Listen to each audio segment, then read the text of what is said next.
Oui, l'histoire, c'est l'actualité. L'actualité, c'est aussi l'avenir. Et sachez à ce titre-là qu'à la fin du mois dernier, le 27 octobre précisément, la goélette Tara a été rentrée à Lorient, son port d'attache, après 2 ans et demi d'une longue expédition dans l'océan Pacifique. Son objectif, vous en doutez, étudier l'évolution des récifs coralliens face au changement climatique. Ainsi, une centaine de scientifiques ont participé à cette expédition qui va permettre de constituer, il faut le savoir, une immense base de données scientifiques très importante. Et comme nous l'explique Isabelle Bouloc. C'est la plus grande expédition scientifique jamais réalisée sur l'état des récifs coralliens du Pacifique, cet océan qui abrite plus de 40% des coraux de la planète. La goélette de la Fondation Tara a parcouru 100 000 km en 2 ans et demi et effectué plus de 2600 plongées au large d'une trentaine de pays. On a essayé de comprendre comment fonctionnent ces récifs coralliens. Pour comprendre comment un corps humain est malade, et on va jusqu'à la cellule pour comprendre comment ça marche au cœur du corps humain. C'est pareil pour les coraux, il faut aller dans les coraux, prélever ces organismes, voir avec qui ils collaborent, regarder les cellules pour voir pourquoi ils sont malades, pourquoi ils blanchissent, pourquoi ils risquent de mourir avec le changement climatique.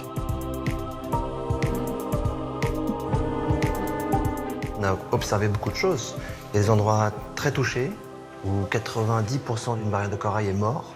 Et puis des endroits complètement intacts, pas très loin l'un de l'autre, 3 jours de mer, 4 jours de mer. Comme si c'était rien passé, comme s'il n'y avait rien eu de stress, ni humain direct, ni global par le changement climatique. Et donc ça pose la question de savoir pourquoi. Et pour ça, il faut avoir dans l'équipe scientifique qui mène ce projet avec le CNRS, le CEA et bien d'autres laboratoires, une douzaine de disciplines, des océanographes, des biologistes, spécialistes des poissons, spécialistes des coraux, spécialistes des bactéries, des virus qu'on trouve dans la mer, il y en a partout. Il y a aussi des gens spécialistes de la microscopie, de la génomique, comprendre l'ADN, mesurer, lire l'ADN de ces organismes.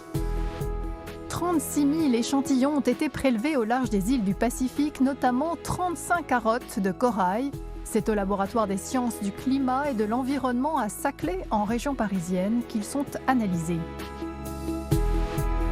Voici un exemple de carotte de corail qu'on a prélevé de l'espèce ou du genre Diploastrea pour les spécialistes. Ici, c'est la partie vivante du corail. Et puis, si vous redescendez le long de cette carotte, vous avez les strates de croissance.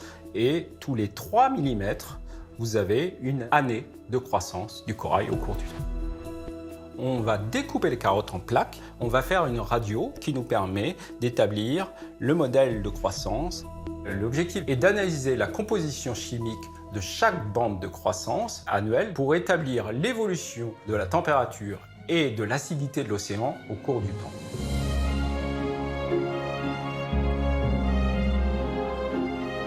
Ces informations, finalement qui viennent du passé, vont nous apporter des informations clés et indispensables pour mieux prédire le futur de la biodiversité marine dans les régions tropicales.